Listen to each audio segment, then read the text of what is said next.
Hello नमस्कार, मैं हूं राजेश कुमार। आप सब लोग देख रहे हैं देवघर मंच। जैसे कि आप सबको पता है कि इस विधानसभा चुनाव 2024 का जो है घोषणा हो चुका है।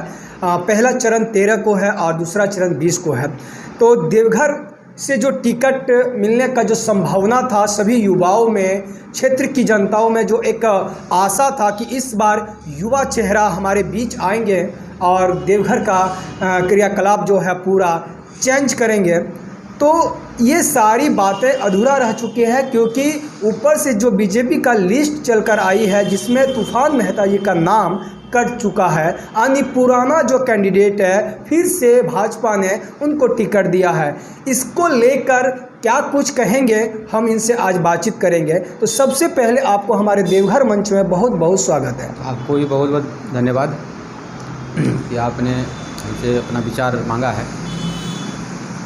अच्छा, जैसे कि सभी जो है जनता में एक आशा था कि इस बार हमारे बीच एक नए चेहरे आएंगे और हम लोग के लिए कुछ अच्छा काम करके जाएंगे, लेकिन ये सारी आशाएं, विश्वास टूट चुकी है, क्योंकि भाजपा ने अपना लिस्ट जारी कर चुका है और इस बार फिर से जो है पुराने चेहरे को ही मौका दिया गया है। इसके बारे में आप क्या कुछ कहना चाहेंगे? देखिए, जो पुरानी चेहरा को जो रिपीट किया गया है, यहाँ की जो जनता है, देवघर विधानसभा की जनता है, वो इस बार परिवर्तन चाह रहा था।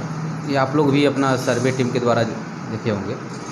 और बदलाव के लिए पूरी जोर, चाहे युवा हो, चाहे महिला हो, चाहे बुजुर्ग हो, सभी लोग चाह रहे थे कि बदलाव हो और नया चेहरा कोई आए। और हम पर पूर्ण रूपी विश्वास था कि तूफान मेहता को टिकट मिले और दमखम के साथ सारी जनता इस बार मूड बना चुकी थी कि तन मन धन के साथ तूफान को हम लोग मदद करेंगे और विधानसभा में पहुंचाने का काम करेंगे। पार्टी जो निर्णय लिया, हम क्या कर सकते हैं, उनका विचार है, अपना विचार है, उन्होंने अपना विचार रखा है। हमने भी तय किया है कि मैं चुनाव लड़ूंगा इस बार, चाहे कोई पार्टी से या निर्दलीय, लेकिन चुनाव लड़ूंगा। हो सकता है शाम तक जो है सो कुछ रिपोर्ट आए तो सूचना जारी किया जाएगा। और मैं चुनाव बड़ी ताकत के साथ लड़ रहा हूँ इस बार फील्ड पे। क्या लगता है कि पुराना चेहरा को जो भाजपा ने रिपीट किया है, इससे नहीं लगता है कि भाजपा को देवघर विधानसभा सीट से नुकसान होने वाला है? ये देवघर विधानसभा नहीं, आपको मैं कह देता हूँ, एक और मीडिया में हमने बयान दिया है, पूरे संथाल परगना में भाजपा मिनिमम 3 से 4 सीट जीत पाएगी। यानी पूरे संथाल परगना में 18 सीट है, 18 में से 3-4 पे ही भाजपा सिमट जाएगी। निश्चित तौर पर यहाँ हमारे 6 के 6 जो विधानसभा है वो 6 लूज कर रहे हैं यहाँ से। आप इस प्रकार से जो लिस्ट जारी हुआ है, आप जो है किनको देखते हैं कि किनकी वजह से इस बार जो है भाजपा हारेगी ज़्यादातर सीटों पे?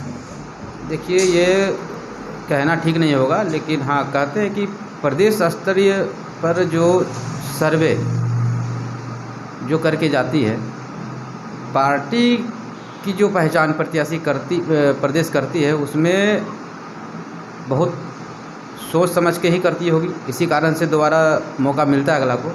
लेकिन जनता के बीच और कार्यकर्ताओं में क्या मन बनाया है, उसको देखकर एक बार निर्णय लेना चाहिए था। परंतु छोड़िए, हमने फैसला कर लिया है, चुनाव लड़ूंगा और दमखम के साथ चुनाव लड़ूंगा। आने की पार्टी ने आपको मौका नहीं दिया, लेकिन आप फिर भी चुनाव लड़ेंगे, चाहे वो निर्दलीय रहे या किसी और भी सिंबल से रहे। तो क्या आप कुछ खुलासा करेंगे हमारे दर्शकों के बीच, किस सिंबल से आप लड़ेंगे? अभी तो नहीं कह सकते हैं, 2-3 पार्टियां मेरे संपर्क में हैं और हो सकता है शाम तक जो है सो कुछ बातें सामने आएगी। और बोले तो चुनाव लड़ूंगा, चाहे टिकट से लड़ूँ या फिर निर्दलीय के चुनाव में लड़ूंगा। अच्छा, तूफान मेहता अपने आप को किस स्तर पे देखते हैं क्षेत्र में?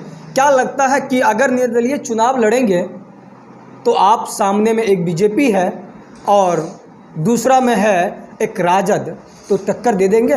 निश्चित तौर पर टक्कर दिया जाएगा। यहाँ दोनों पार्टियाँ, आपने देखा होगा 10 साल, अगला भी नाम नहीं लेता हूँ, अगला भी रह चुका है 10 साल, ये भी रह चुका है, एक तो मंत्री भी रह चुके हैं, लेकिन क्षेत्र में जो कार्य होना था वो काम नहीं हुआ है। अभी भी वहीं का वहीं पड़ा हुआ है। चाहे रोड की बात कीजिए, चाहे बिजली की बात कीजिए, चाहे आप नाले की बात कीजिए, चाहे हॉस्पिटल को लेकर के कोई बात कीजिए, चाहे आप ब्लॉक की बात कर लीजिए, जो सही मुद्दे हैं, जो जनता क्या चाहती है कि हमारे दुख में सुख में खड़ा होना हो, लेकिन दुख में खड़ा होना चाहिए, समस्याओं को सुने और उसका निराकरण करें। लेकिन यहाँ पे कोई ऐसा नहीं है, सिर्फ अपने गाड़ियों में बैठेंगे और गार्ड्स वगैरह जो रॉयल्टी है वो दिखाएंगे। जब विधायक बनने से पहले हाथ जोड़ेंगे, उसके बाद फिर अपना वही काफिला और वही गाड़ी उनका चलता है। जनता से फिर कोई लेना देना नहीं रहता है। चुनाव आएगी फिर हाथ जोड़ेंगे। और इस बार युवाओं ने और महिलाओं ने और बुजुर्गों ने मन बना लिया है।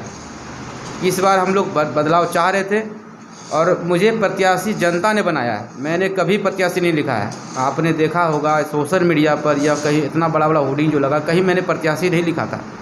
लोगों ने मुझे प्रत्याशी बनाया है। इसीलिए मुझे पूर्ण विश्वास है कि जब लोगों ने प्रत्याशी बनाया है तो मुझे मौका भी जरूर देगी।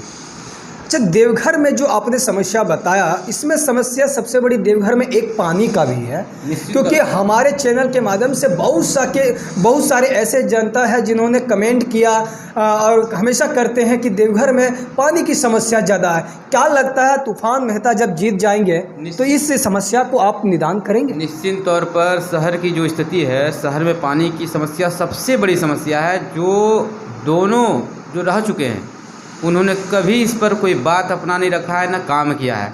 तूफान माता जो भी समस्या होगा, काम करने के लिए ही मैं फील्ड पर आ रहा हूँ, ना कि मैं गाड़ियों में घूमने के लिए। मैं काम करने के लिए आ रहा हूँ। मुझे ज़रूरत पड़ेगा जनता के लिए 2 बजे रात जाना पड़े, 2 बजे रात को मैं जाने के लिए तैयार हूँ। तो जैसे कि आप सुन रहे थे तूफान मेहता से कि वो क्षेत्र की जनता के लिए निरंतर खड़े हैं और हर सुख दुख में उनके साथ रहेंगे, और ये किस पार्टी से चुनाव लड़ेंगे ये संभावना आज शाम तक आ जाएगी। हम आपको अगला अपडेट देते रहेंगे।